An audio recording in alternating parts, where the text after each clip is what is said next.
It's So this is a lecture on the packet-in-packet attack technique. We're familiar with attacks of the standard sorts, right? I mean, we understand how to do a stack buffer overflow in order to get execution of machine code in a vulnerable binary.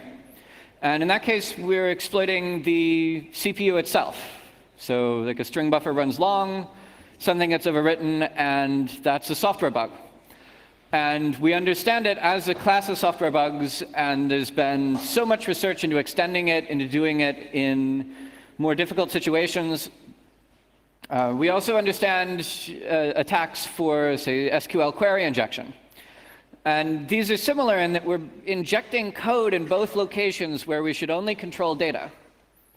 But they're both software bugs, as different as SQL injection and stack buffer overflows are. This lecture is about packet-in-packet injection attacks, which are not attacking a software bug. This is a way to remotely inject a layer 1 packet by abusing a sort of chance happening at the physical layer in a perfectly standard compliant way.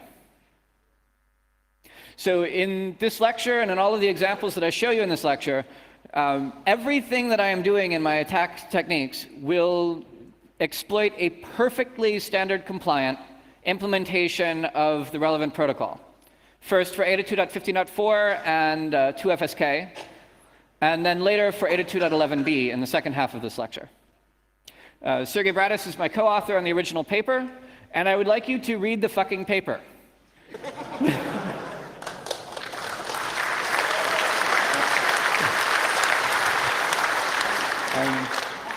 Sergey has 30 copies of this printed. You can mob him afterward, not me, and he will be happy to pass them out. Thank you, Travis. You're quite That's welcome, very neighbor. kind of you, neighbor. So I'm going to let him introduce the technique, and then I'll continue on for the remainder of the lecture. Well, so this is why we're standing here. This is how it's happened. In 2005, something really interesting was happening. Johnny Cash, whose picture you see in this sort of pseudo-chat illustration, came up with a trick that allowed him to do virtual WLANs by switching the BSS ID in the association response, and then also, as he noticed, in the authentication response. One of those things was standard compliant, the other was not. Yet, the key observation was that for various implementations of 802.11, the response of clients was different. And for some of those, the response was that the client required power cycling before it could connect. So when you have differences like that on that level, you know you can exploit them. And so in 2006, that was the seed for hijacking the MacBook in 60 seconds, again by Johnny Cash and David Maynard. And then the month of kernel bugs. So that's hopefully, you know, the month of kernel bugs. And I was there at TourCon when he gave that lecture, and I was thinking, well, this has got to be fingerprintable. And it turned out to be fingerprintable. And if you're wondering why a cat, the cat is sort of what you really want to see when you don't want to see me, my picture really would not come out well. So, fingerprinting. But then, of course, that was layer 2. But there is layer 1. And layer 1 for 802.11 is quite complex. So you've got all of these fields before you see anything that Wireshark would show you. And I was thinking, well, if we could manipulate that, maybe we could do interesting things with the actual chip that is responsible for processing all of these fields. Behind these, beyond these fields, you've got the actual layer 2 and the Mac and all the flags and the nice exploitable complex frames. But what if the exploitation starts well before in layer 1? Well, the next thing to come up was Travis Goodspeed and Mike Osman playing with the other kind of digital radio chips. This is the ChipCon 2420. And this is the IM-ME that's been turned into a spectrum analyzer. And wow, this is a chip that's a lot more malleable and a lot easier to control than your 8211 chip, which is kind of locked down. And so Zigbee is what these chips were produced to implement, or rather 802.15.4 and various other proprietary things besides Zigbee.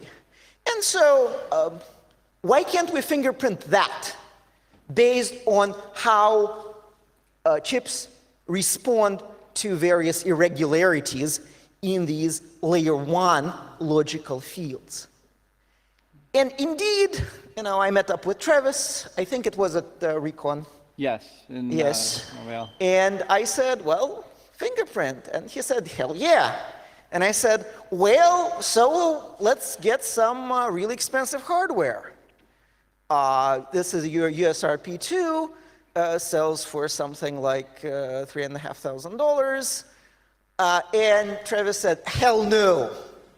We are going to use the commodity chips. And so we started a fingerprinting effort, which has produced interesting results, yet to be published. But in the process, while playing with these layer 1 fields, something else which was a lot more interesting came up. And that was? Okay. So this was a remote physical layer frame injection exploit. While we were working on while we were working on fingerprinting, we got a little bit bored because fingerprinting is largely defensive and it's largely nitpicking. You have to find which parameters vary between all sorts of different chipsets. There are lots of experiments that have to be run, lots of data that has to be collected, and at the end of the day, the only difference is that you can distinguish 2 different brands. So to make it more interesting. That's what we thought, though. Yeah. But as you're doing fingerprinting, as you're studying it, you sort of have to learn what's going on under the hood. And in the same way that someone with layer 7 understanding of how a network works won't be able to write a lower level exploit or anything that takes advantage of, say, layer 2, you can't exploit layer 1 until you understand it, and the only way to understand it is to go through the rather painful process of reading the standard and seeing how it works. So what we came up with was a remote phi layer injection. We had a theory of how the vulnerability should work. This theory was completely wrong, but the exploit worked anyways. This almost never happens, but in this case it did. And the resulting attacks turned out not to just be specific to that radio, but actually portable to the entire class. So we're dealing with a situation in which Mallory wants to attack Bob, but Mallory does not have a radio, and Mallory's exploit only works over the radio. For example, you might want to attack someone over the internet through a Wi-Fi beacon frame exploit, such as those published in Uninformed Volume 6. Well, there's no way prior to packet to wrap a beacon frame exploit into a regular TCP packet. You are not supposed to be able to send Wi-Fi beacons or probes or probe responses over the internet. These exist outside of TCP/IP. They exist outside of all of that. And when you want to remotely inject them, you're kind of out of luck. The same goes if you want to change fields that are properly locked down by a firewall. So suppose that a firewall does not allow me to send any broadcast packets remotely, but I want to send one anyways. Before packet, I would be out of luck, supposing that the firewall were properly configured and fragmentation tricks wouldn't work and that sort of stuff. So a packet injection works by specially crafting a string so that when this string is sent at any higher layer, sometimes it gets lucky and drops out and becomes a layer 1 packet. So you can then take any sort of wireless frame that you would want and wrap it up with a bit of padding, send that over the internet as an email attachment, as an HTTP download, as a UDP frame, as the body of an ICMP ping, in anything, so long as it is unencrypted, and so long as the wireless network that you're trying to inject through supports a variable frame length. And we'll get to why these are important later. But these aren't very hard criteria to meet. This hits everything in industrial control systems. This hits a lot of the digital radio standards for handheld radios. You can do all sorts of nastiness with this, and it's portable among them. And when I actually show you the exploit, you're going to think, there's no way in hell that can work. And then I'll go back and show you how it works. Helps when this thing's turned on. Sergey? Yeah, so I have a confession to make. These are the things that I would not have challenged when presented with them, prior to February 2011. I used to believe that you only get frames over the radio that are sent by a compatible device or an expensive software-defined radio which sends a compatible signal, basically impersonating a compatible device. But only a frame that got sent and did not get damaged could be received, I used to believe. And that turned out to be a lie. And I mean, how many of you believed these things before the start of this lecture? I mean, these are not unreasonable assumptions. Everything that you get is either perfect or has a bad checksum, right? So you drop it. You don't see those things as being a problem.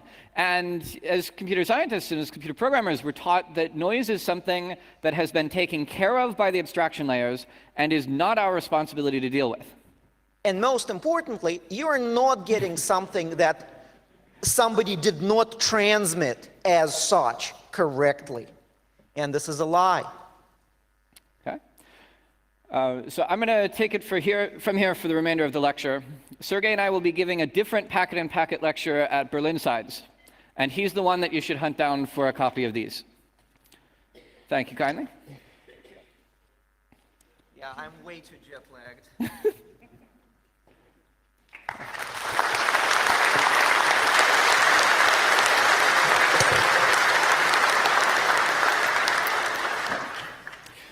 So the source of these misunderstandings is that we treat layer 1 as a black box. We don't think that it's our responsibility to learn how it works. And the OSI model, it discourages us from attempting to learn how it works. And this wreaks all sorts of havoc.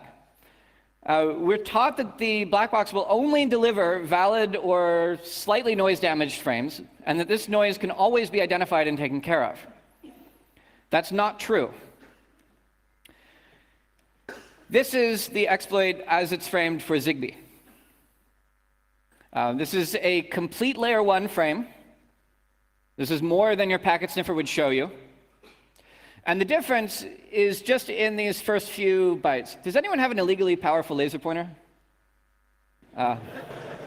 Mine was taken in Scandinavia, but excellent.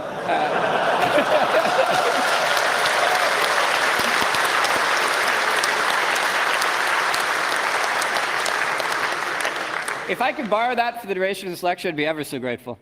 So these first 4 bytes are the preamble, and they're all zeros in Zigbee. And this only exists to present the timing. This final byte in the beginning, this A7, that's the start of frame delimiter. And inside of the radio chip, there is a physical machine. Okay? It's a shift register. And all this shift register does is cycle packets through until it sees this final 0 byte and the A7. You can even reconfigure it to different values, which is used in my attacks on the Microsoft Wireless keyboard, which I would love them to issue an advisory for, by the way. This 0 and the A7, this gets latched in. The receiver is sitting there spinning processing background noise as bytes, It's pulling bytes out of the air until it finds 00A7, and then it snaps in, and that's where the packet begins. It doesn't matter that no packet existed before then, because the radio chip doesn't understand the concept of there not being data on the line. You can actually tell the radio to give you data when there is none, and it will give you bytes up, because that's what a radio does. This is then followed by the familiar fields. The 19 hex is the length. 01, 08, 82, those are flags. Cafe is the source address, and babe is the destination address, or the other way around. And then if inside of the packet, anywhere inside of the packet, you put that same beginning, these zeros in the A7, and then you have a shorter frame, that's the one in italics here, that ends with a valid checksum. We actually found a typo in this. The 0A should be a 09. But in any case, if you send this string across, then most of the time, you'll get the full packet. Or if you're at the edge of the range, or if you have Wi-Fi around, because none of us ever have Wi-Fi around, the packet might be damaged in different areas. So if you start sniffing with checksumming disabled, which you should always do just so that you have a more complete record, you'll start seeing some of these bits flip, or some of these words flip. In Zigbee, the nibble size is, in Zigbee, the symbol size is 1 nibble. So you'll usually see damage of an entire nibble instead of an individual bit.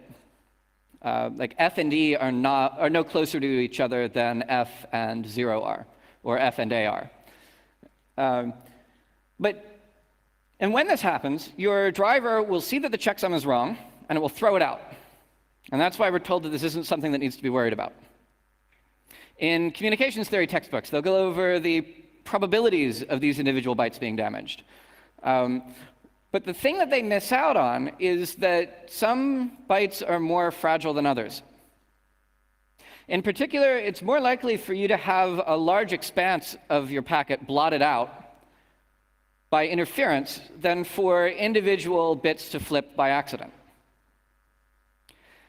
And if the top gets blotted out, then as the receiver is spinning around and it's looking for that 00A7 pattern, it never finds it until it gets into the body, which the attacker controls.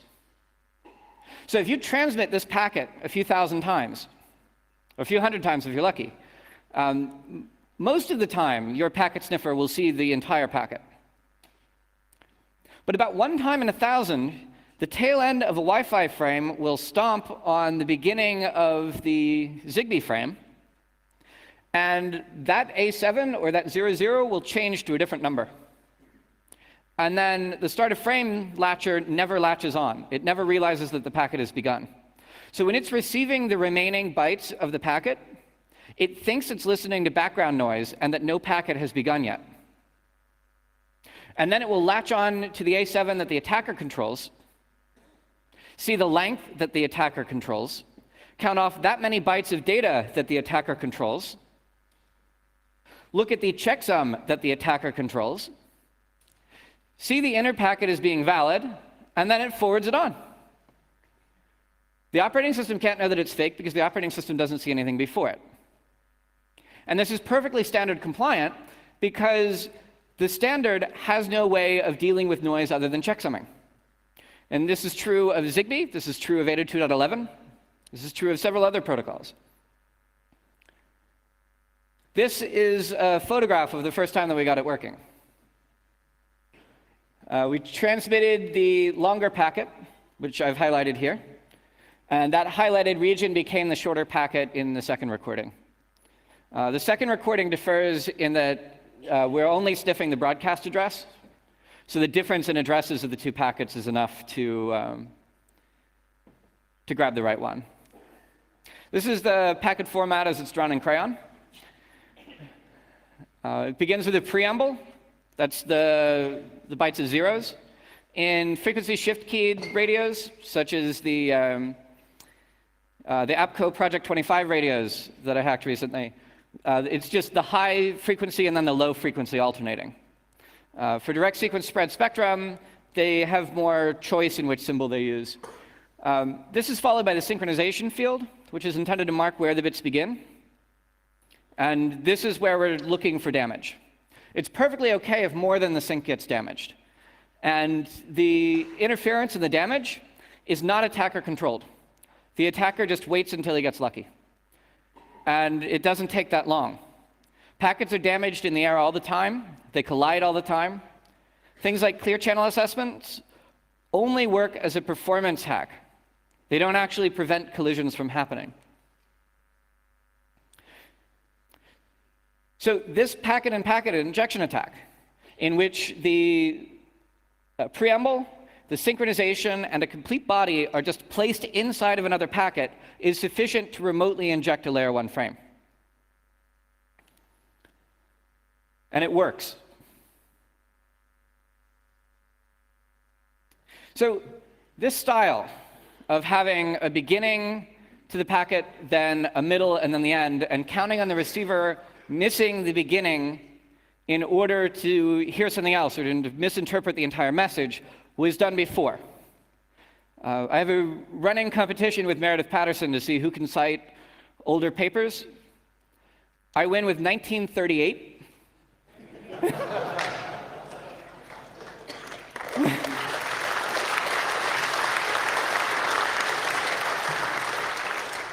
She has, of course, threatened to follow this up with an attack on the Babbage differential engine. So, in the War of the Worlds broadcast, which wreaked havoc in many of the countries in which it was played and many of the languages in which it was translated, the play begins with a 2-minute and 20-second long introduction that says, "You are listening to the Mercury Radio Theater in the Air with H.G. Wells' War of the Worlds as performed by Orson Welles." Right? It tells you what you're listening to. But that's only 2 minutes and 20 seconds long. And as people are channel surfing, they might move past the station, come back, and not know that it's the same thing. Or they might not hear it at all. And this started at exactly 8 o'clock on a Friday night. It's then followed with a 38-minute long first act. And in this first act, there is not one word out of character, there is not one message from a sponsor, there is not one commercial break, and there is not one station announcement. Most communications government agencies now have laws against this, because when people were listening to this, and they're told that they're listening to a musical show, to Ricky Rockello's Orchestra on the Air, which we interrupt for an emergency broadcast from the National Weather Service. And this continued, repeated interruptions. First the Weather Service, then the New Jersey militia. The militia actually nationalizes the Central Broadcasting Service because of a state of emergency during the broadcast. When they translated this to Spanish and played it in Peru, the audience was listening to it, and they heard that the army was going up the road to attack the aliens. They thought, bullshit. If this were true, then we could look out the window and see the army. But the army had heard the same broadcast and thought it couldn't hurt to send a couple of tanks.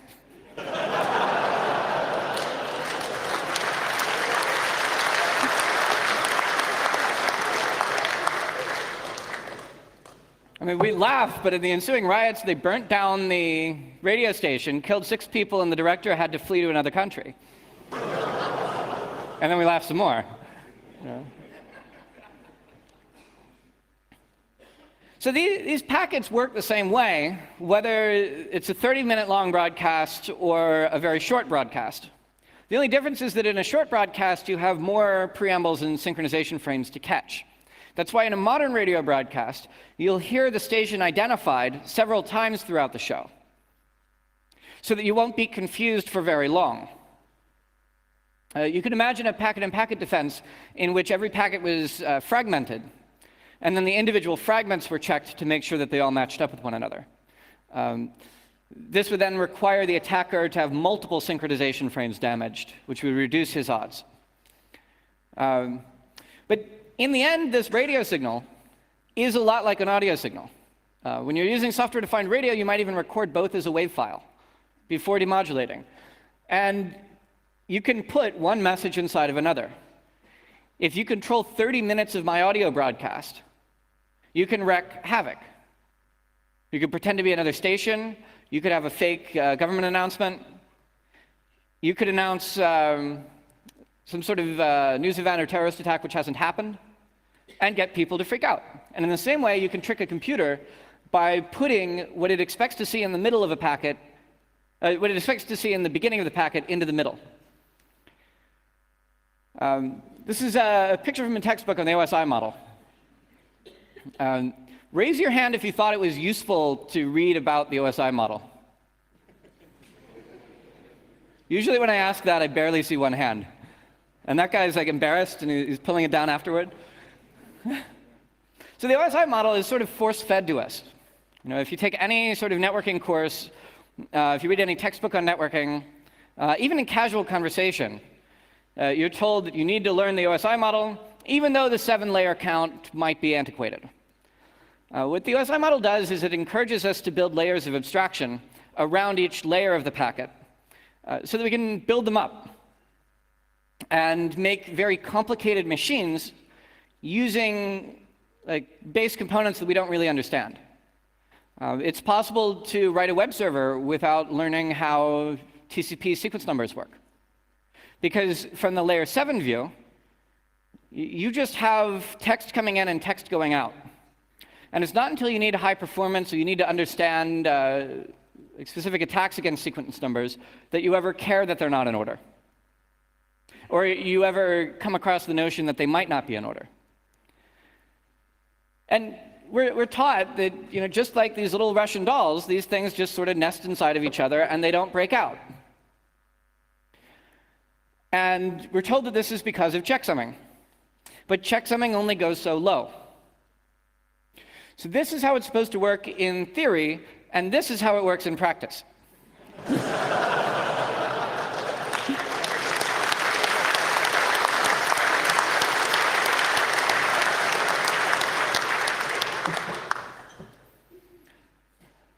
And this is how I make it work in practice.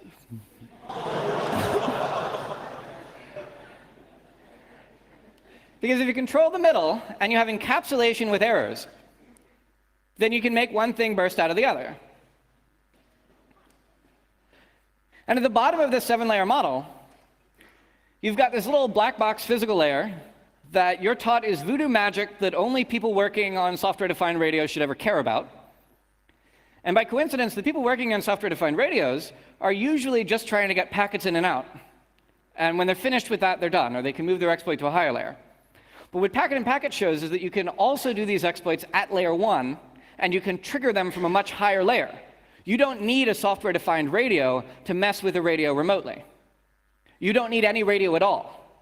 You can let your victim take care of the radio. And when these things are plugged together, you wind up with horrifically fragile contraptions that happen to work because the lower layers fake reliability. Have any of you seen this one?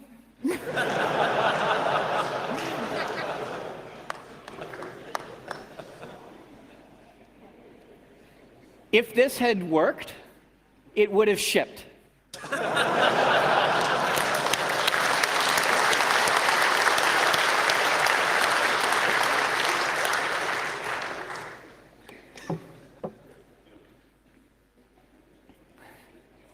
Last Russian construction forum slide, I promised. When you plug these things together,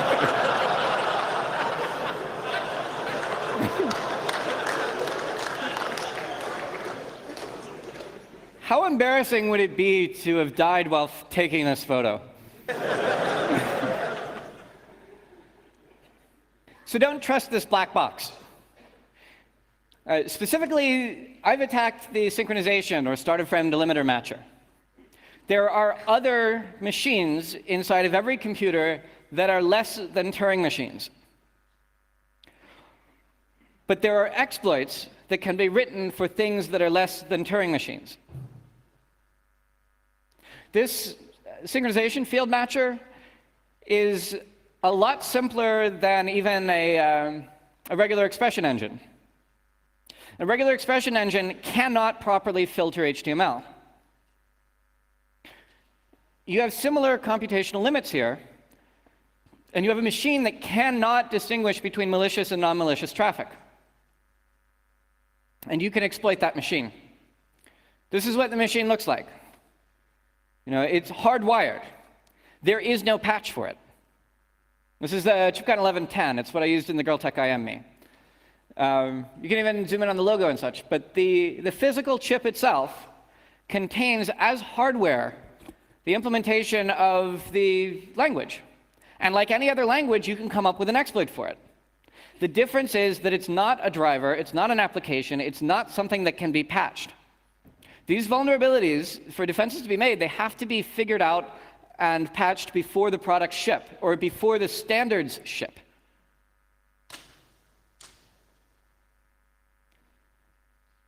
If I keep this up, they're going to draft me into a standards body. God help me. So these length fields are terrible, because they can't tell the difference between data and metadata, and they make a context-sensitive language. This is both bad for parsers and bad for input handlers, and it's really bad for hardware because it can't be fixed. Len Sassman and Meredith Patterson made a video that you can find called Towards the Formal Theory of Computer Insecurity, a language theoretic approach, that explains this at the theoretical level, and it works on the practical level. Yes. Go to Meredith's talk tomorrow? What time? 4 o'clock tomorrow. So there are complications, though. In Zigbee, I had the advantage that Zigbee's layer 1 is quite simple. If anyone from ChipCon were in the audience, I'd have something thrown at me by now. So, but it's simple in that the packet only exists at one data rate. Every Zigbee packet is 256 kilobits per second, and no other rate. And every Zigbee packet is in the same set of symbols. So you never have to worry about one piece of a Zigbee packet being slower or faster than another. The symbol alignment is easy. So long as my Zigbee attack is aligned properly to a nibble boundary, then the inner side will go through and the injection will work.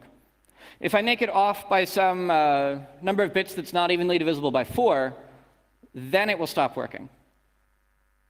But that's not complicated to find out. And in the end, you can just stick the bytes in and transmit it, and it works. And Wi-Fi is a lot more complicated. Other complications include differential signaling, which isn't so hard to match, but allows you to create obfuscations of your packet-in-packet injections. So you can create packets that do not look anything in hexadecimal like the packet you intend to inject, but wind up producing the same sounds on the air and allowing for the injection. So don't think that in any case, or that in every case, these will be as easy to inject as the example I've shown you, or that they will be as easy to recognize as the example that I've shown you. We saw the same thing with SQL injection, in that when SQL injection attacks first came about and they started happening, people said, oh, you just have to double the number of single quotes. And yeah, that keeps little Timmy from doing it, but later on you realize that you have character set differences, that you can use a backslash to escape one of the things. All of these different complications that don't necessarily make it impossible, but do make it harder. And Wi-Fi accidentally implements some of them. Bluetooth has a particularly interesting one in that it reuses the address as the synchronization field. The Microsoft wireless keyboards do the same thing. So in Bluetooth, one device can't actually know that another device's packet has already begun. So I don't have to gamble on any damage to do injections into those sorts of devices. If you're trying to inject from a Microsoft keyboard into a similar device, and it's whitening state, you can do so reliably, like hole in one. Every time you send the packet out, it gets misinterpreted. You can even do it across data rates. The Nordic chips used in the Microsoft keyboards run at either 1 or 2 megabits per second. At 2 megabits per second, you can just double every bit, and it follows through and it works. I wish Wi-Fi were that easy. And so Wi-Fi varies the data rate inside of each packet. A Wi-Fi packet will begin at 1 megabit per second always. So you have to be able to produce 1 megabit per second Wi-Fi sounds and symbols in order to inject a Wi-Fi frame. This might not be true for 11n, but I'm only dealing with B for the subject of this lecture. Wi-Fi also varies the encoding. So if you have a Wi-Fi packet that begins at 1 megabit per second for the header, halfway through the header it'll decide that it would rather be at 2 megabits per second, because that takes less time on the air and that improves performance. And 2 megabits per second is the fastest that the header is allowed to run. Then at the end of the header, it will actually switch to an even higher rate, such as 5.5 or 11 megabits. And in the shift between 2 megabits and 5.5, it actually changes its encoding mechanism entirely. I've not yet figured out how to inject Wi-Fi packets from 5.5 or 11 megabits. But I can do it from 1 megabit per second rather easily. And I can do it from 2 megabits with some effort. The effort is manageable. And we'll get to that in a minute. GSM uses time slots, and 3G has its symbol codings. And these things are also difficult to work around. And in some cases, it might be that there is no workaround. But there's a lot of new work to be done in porting this attack to new sorts of radios. And a lot of them are going to be vulnerable. So this is the end of part 1, in which I've covered pip injection for 802.15.4. And we're now going to move on to 802.11. To quickly review, in 15.4, we just put 4 or 5 bytes of zeros and a single byte of A7 before our packet. If you take that, you put it before the length field of the packet that your packet sniffer gives you, have a valid checksum at the end, send that as a string over Zigbee 1,000 times, it will fall through and you will have an injection. I think escapee plugin has already been committed. One for Wi-Fi should be coming soon enough. And as a general pattern, you're trying to put in those bytes that, when sent over the air, will produce the sounds that could be mistaken for a packet by a receiver that doesn't know it's inside of a message. So for part 2, I'm going to show you how to do this for 802.11b. The complication of this is that half an hour is not enough time to explain the entire 11b standard.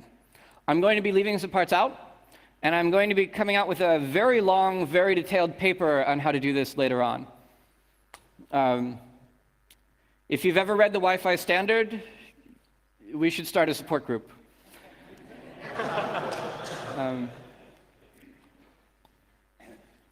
So as I already mentioned, the 802.11b header always begins at 1 megabit per second, but it can jump up to 2 megabits per second.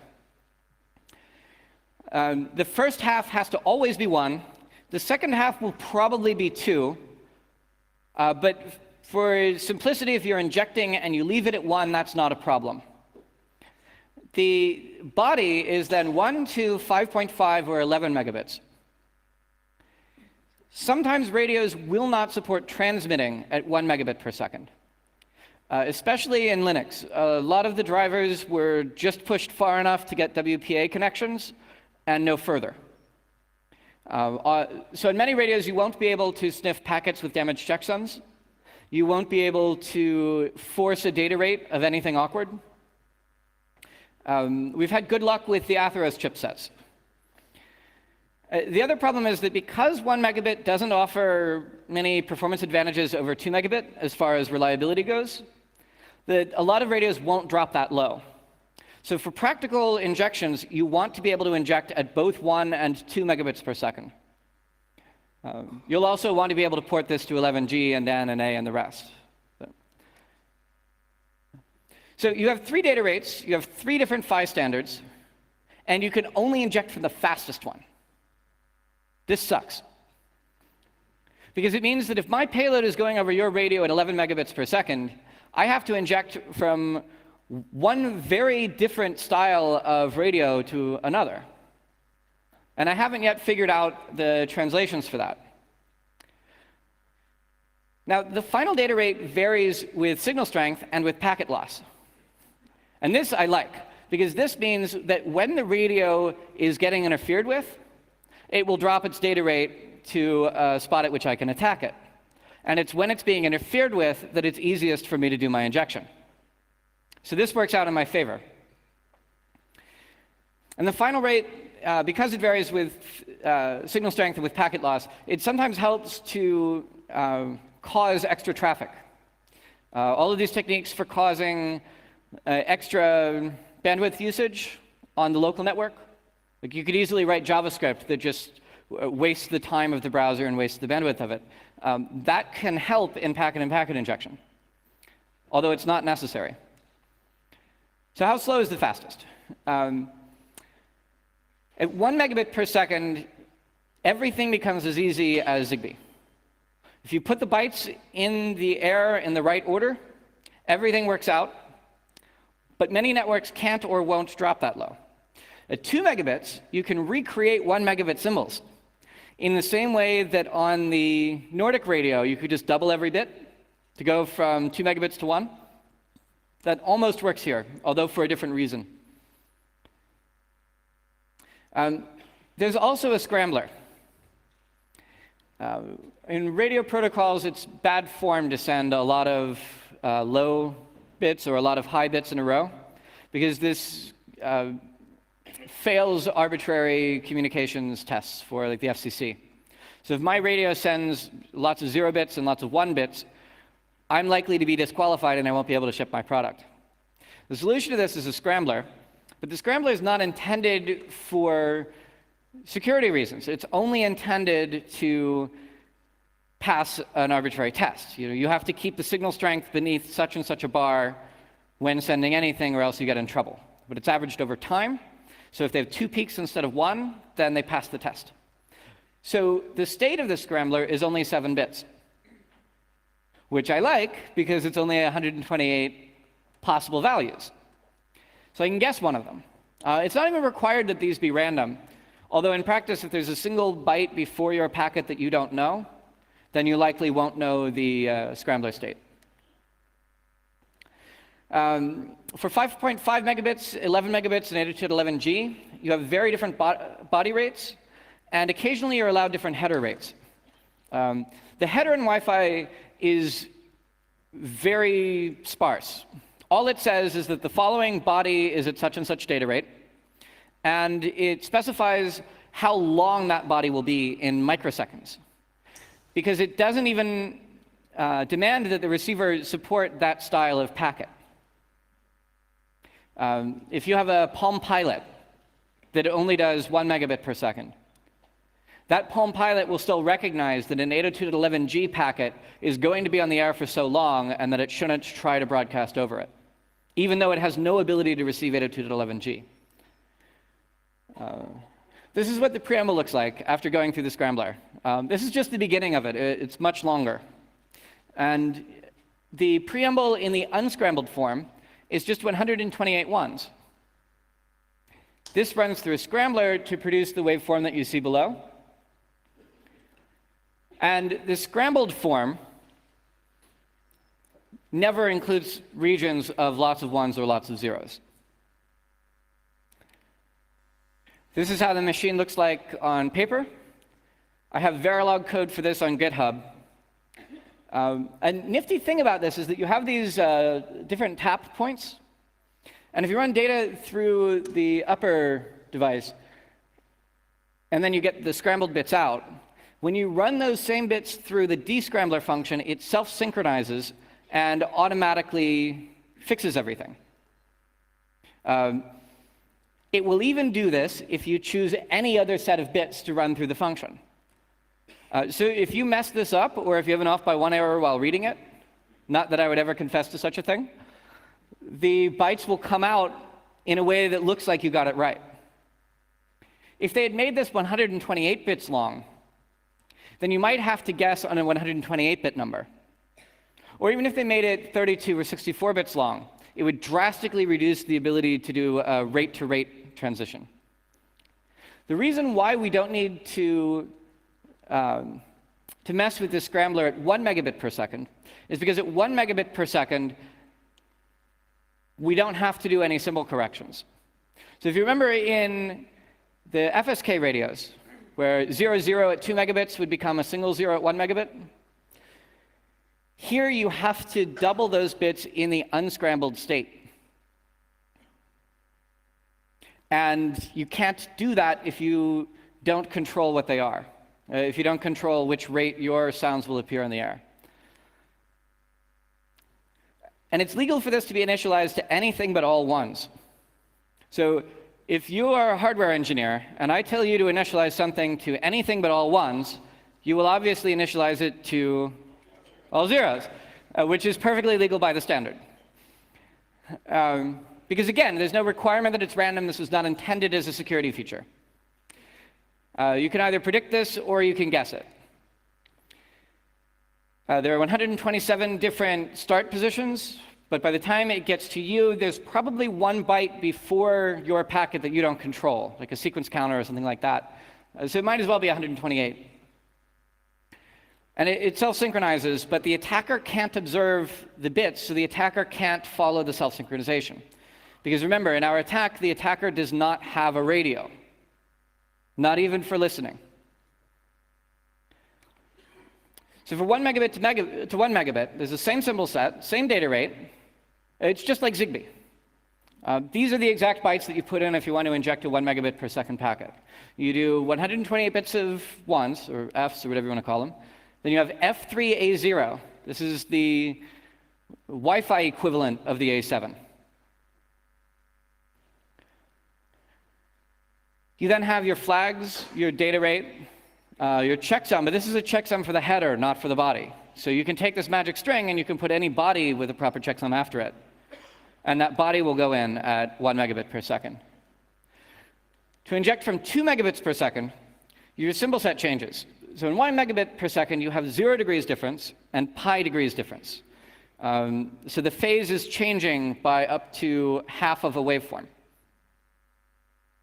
2 megabits, you have 4 symbols. You have 0, pi over 2, that's a quarter circle, then a half circle, then 3/4 circle. Right? But you notice that the 2 symbols that you need for 1 megabit exist in the 2 megabit version, and you can correct for them. So because all of the 1 megabit per second symbols exist at 2 megabits. This is not true of the 5.5 megabit per second. This is the table. Again, 0, 0 represents 0, and 1, 1 represents 1, but these have to be after scrambling. And we don't know how our data will be scrambled. At 1 megabit, the scrambler fixes itself, and we don't have anything to worry about. But at 2 megabits per second, we can't count on the scrambler.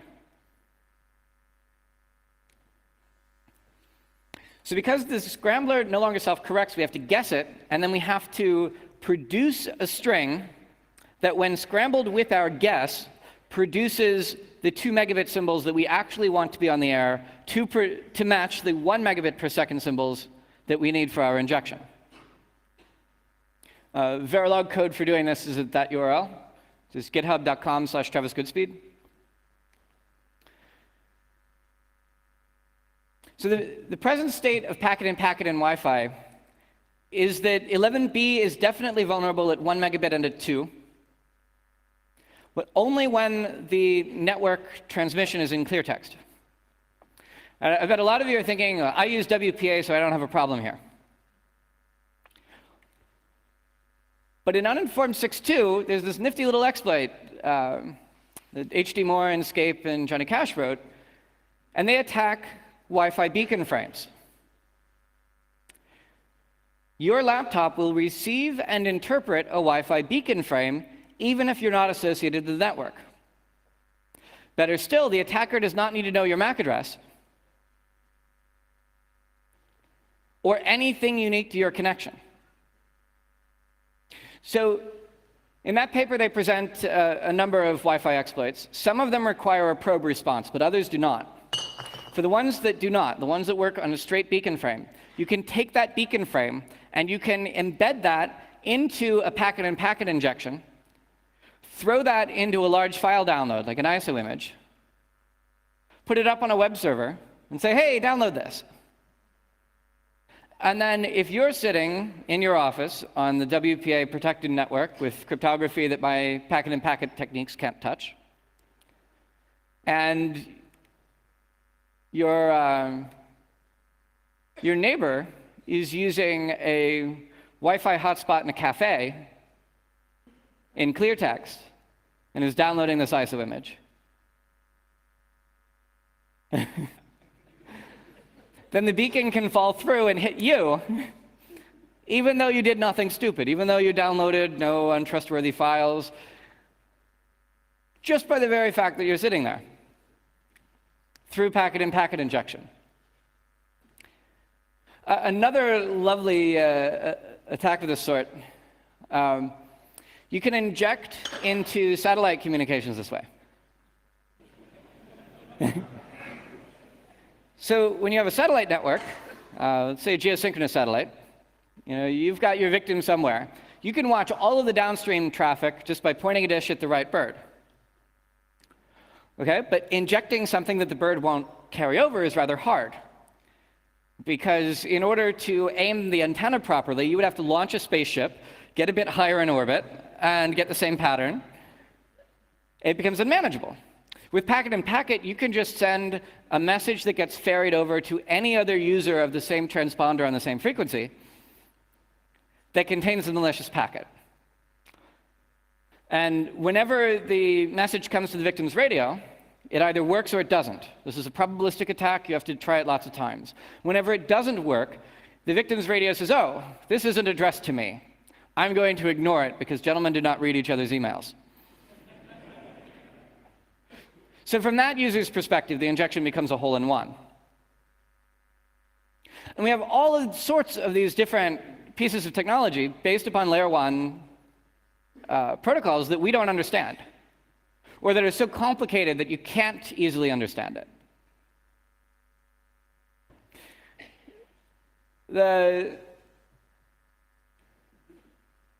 The key piece of this is that when you have these layers of abstraction in the OSI model, they become boundaries of competence.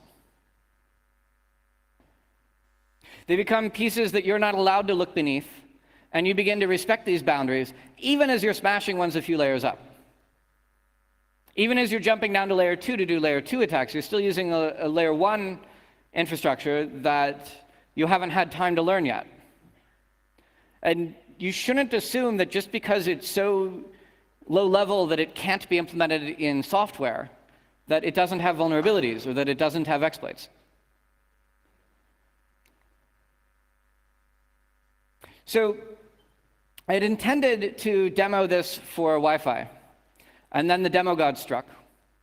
Instead, I have it running for Zigbee and for the duration of the conference. If you packet sniff me anywhere within the conference hall, you will be able to catch both the outer form and the inner form.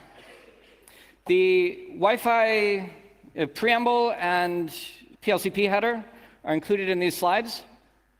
You can also find the Verilog code for the scrambler up on GitHub, and Escapee plugin should be ready soon enough.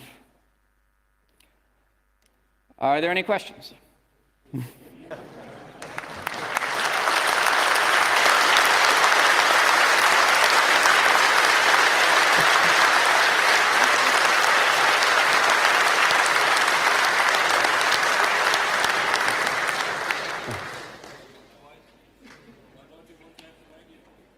A what?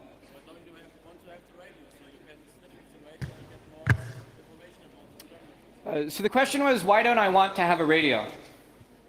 And I don't want to have a radio because having a radio puts a greater requirement on the attack. Packet-in-packet certainly works when I do have a radio, and that's how I test it in the lab, and that's how I write the exploits. But when you start using them in the field, quite often you don't have physical access to the victim's environment. I don't have a spaceship, so I can't fly up to attack geosynchronous satellite receivers. Packet-in-packet is specifically targeted at those sorts of situations in which you don't have the ability to bring in a radio, or in which you don't know where the physical environment is, or in which you want your radio attack to spread further than you can individually send packets. Any other questions? Yes. I was wondering if you have any lessons learned from that, especially as quite now there are more and more industrial protocols being developed based on 15.4, especially I know. And I know that especially because of European legislation, there is within the ETSI a new harmonization going on between all those networks based on in the ISM bands. So if you have any lessons learned to prevent these problems. So cryptography prevents this attack even when the cryptography is bad. WEP is really crappy cryptography. It can be broken by scripts that you can download anywhere, but it's still effective at preventing packet-in-packet injection. Because packet-in-packet injection only works where the attacker knows what the symbols will look like on the air. So using cryptography and using good, or at least mediocre cryptography is an effective defense to packet-in-packet. This one. Okay. Yes. Okay. I think you left out a fairly important detail. Given a reasonably well connection with low noise, how much data do you actually have to send until you get a reasonable good probability that you will hit one of these possible exploits? I haven't measured in a very low noise environment, but in an average university building, we tested it in a laboratory room at Dartmouth College in New Hampshire. We began broadcasting packets repeatedly over 82.15.4, and it was less than 2 minutes before the packets began to arrive. They also tended to arrive in clusters when the nearby Wi-Fi networks became busier. So you have to be patient, but not terribly patient. In the 2 megabit to 1 megabit injection, this might become an hour or two. Okay. But it still falls through. If you want to make your evaluation stronger, I would like to see something like a 3D graph with the probability of the injection, the data rate that you need, and things like that. Please. All right. Thank you kindly. Sorry. We have